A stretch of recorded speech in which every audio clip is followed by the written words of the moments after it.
নরসিংদীর পলাশ উপজেলা স্বাস্থ্য কমপ্লেক্স শনিবার সকাল 8:30 প্রধান ফটকে সাধারণ মানুষের মতোই দাঁড়িয়ে আছেন স্বাস্থ্যমন্ত্রী সরদার সাখাওয়াত হোসেন বকুল। উদ্দেশ্য জনগণ সঠিক সময়ে চিকিৎসা পাচ্ছেন কিনা তা স্বচক্ষে দেখা।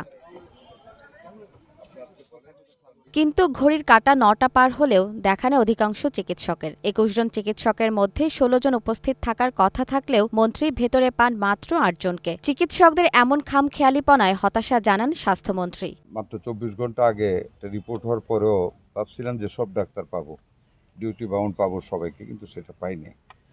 এই হাসপাতালে আপনার টোটাল 27টা পোস্ট আছে, কর্মরত আছেন পোস্টেড ডাক্তারস আছে 21 জন। তার মধ্যে আমরা প্রেজেন্ট পেয়েছি 8 জন, 7 জনের অ্যাবসেন্ট আছে। এই হলো সিনারিও। পরিদর্শন শেষে মন্ত্রী জানান, যারা দায়িত্বে অবহেলা করেছেন তাদের বিরুদ্ধে দ্রুত ব্যবস্থা নেওয়া হবে। পাবলিক হেলথ কেয়ারটা আমরা পৌঁছে দেবো, চিকিৎসা সেবা পৌঁছে দেবো, পৌঁছাবো তো ডাক্তার সাহেবদের দিয়েই। এই তো সিনারিও বললাম, এখন আমি যাই, আমি আমার উপর তো ক্ষমতা আছে না, সবার সাথে আলাপ করে নিয়ম অনুযায়ী যা করা যায় তাই করব। সেবা নিশ্চিতে ডাক্তারদের মানসিকতা পরিবর্তনের কড়া হুঁশিয়ারি দিয়ে হাসপাতাল ত্যাগ করেন মন্ত্রী। জেরিন জামান, গ্রিন নিউজ ডেস্ক।